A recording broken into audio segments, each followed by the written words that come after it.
So long plane flight today and spent a lot of time on LinkedIn reading a bunch of posts. And there's so many posts warning of the potential impact on AI on the sales profession. And they mostly all say the same thing.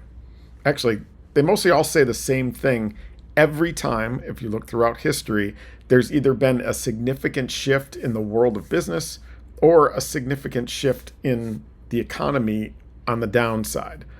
And the result has been the same each time. Will AI have the same impact? Go all the way back to the progressive era of the Industrial Revolution. Selling had to change. Organizations had to start hiring their own salespeople. They started training them and teaching them to be service first, to be educators, to be assets to the customer and help them see what's possible. That started through things like Arthur Sheldon and his service oriented approach starting in 1902. And he put a stamp on it in his 1910 book, The Art of Selling, with the quote, "True salesmanship is the science of service." Grasp that thought firmly and never let go. With the rise of mail order catalogs and advertising, Thomas Herbert Russell in 1910 was sounding the alarm, saying salespeople would no longer be needed anymore. Why? Because of, quote, buyers know more nowadays. And again, service grew even more. That was why the profession flourished instead of failed, is because the entire industry took a service first approach to the point where in the 1916 World Sales Congress, the first sales conference of its kind, attended by over 3,000 people in Detroit, Michigan, the motto for the entire event was service. Go into the late 20s where automation was really growing. You had quotes like, "Behold the robot. Salespeople who know nothing are rapidly being displaced by automation." That was in the 1929 book, Salesmanship for the New Era. The Great Depression of the 1930s brought some more changes again, where there was a time where many sales organizations were still commission only.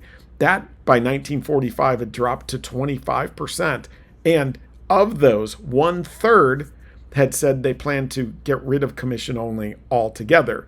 And salary plus commission plans grew from just 25% in 1934 to over 56% by 1945, mainly because organizations saw a need to get more control and exert more influence over the message and the process and the approach that their reps were taking, and they didn't have that in commission-only type environments. Look at the Great Recession from 2007 to 2009. What came out of that? Well, there was an HBR article that came out in 2009 that said, in a downturn, provoke your customers. It was about teaching your customers and getting them outside of their bubble of their own, in many cases, false understanding of what their issues were or what's possible. And that led eventually to the November of 2011 book, which we all still talk about today, The Challenger Sale. And what's step one in the Challenger Sale? To teach. Again, it's that service mindset. We saw it again with the rise of e-commerce. Go back to 2015 when organizations like Forrester were worried and talking about the fact that by 2020, 1 million B2B sales jobs would go away and that hundreds of thousands of college students wouldn't graduate into the profession because customers are able to do their own diagnosis, do their own buying. E-commerce made all of that possible. They could do all their research. The answer was, and I believe still is, service. Every post says it here too.